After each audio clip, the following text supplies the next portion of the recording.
terms, very hard to articulate, and which would be most trying to a poet's measures. I don't wish to say a word against so respectable a science, far be that from me. True, in the august presence of rhombohedral crystals, retin asphalt resins, galenite, fascites, molybdenites, tungstates of manganese, and titanite of zirconium, why, the most facile of tongues may make a slip now and then. It therefore happened that this venial fault of my uncle's came to be pretty well understood in time, and an unfair advantage was taken of it. The students laid wait for him in dangerous places, and when he began to stumble, loud was the laughter, which is not in good taste, not even in Germans. And if there was always a full audience to honour the Lidenbrock courses, I should be sorry to conjecture how many came to make merry at my uncle's expense.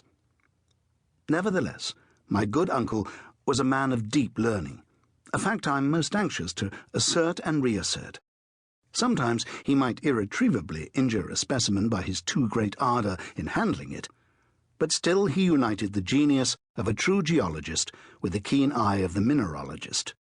Armed with his hammer, his steel pointer, his magnetic needles, his blowpipe, and his bottle of nitric acid, he was a powerful man of science.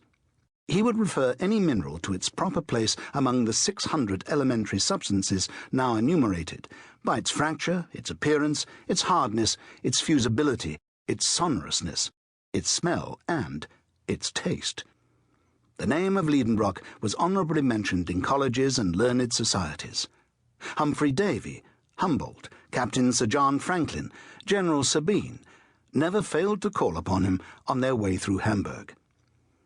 Becquerel, Abelman, Brewster, Dumas, Milne Edwards, St. Clair de Ville frequently consulted him upon the most difficult problems in chemistry, a science which was indebted to him for considerable discoveries, for in 1853 there appeared in Leipzig an imposing folio by Otto Lidenbrock entitled A Treatise upon Transcendental Chemistry, with Plates, a work, however, which failed to cover its expenses.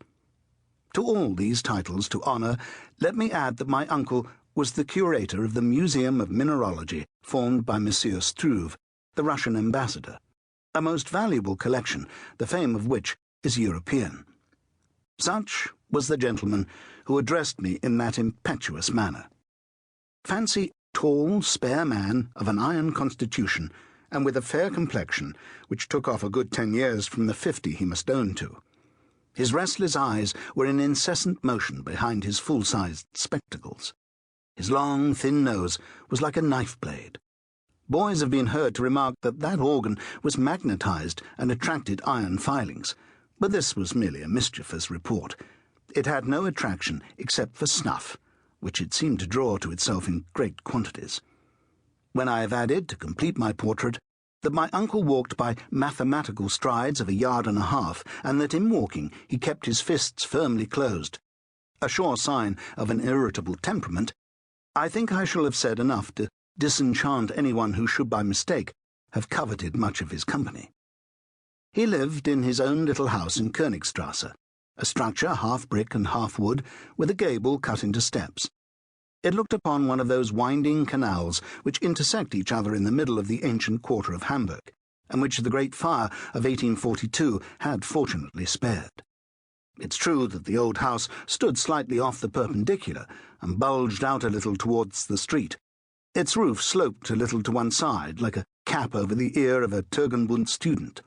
Its lines wanted accuracy, but after all it stood firm, thanks to an old elm which buttressed it in the front, and which often in spring sent its young sprays through the window panes. My uncle was tolerably well off for a German professor. The house was his own, and everything in it. The living contents were his goddaughter, Grauben, a young Virlandaise of 17, Martha, and myself. As his nephew and an orphan, I became his laboratory assistant.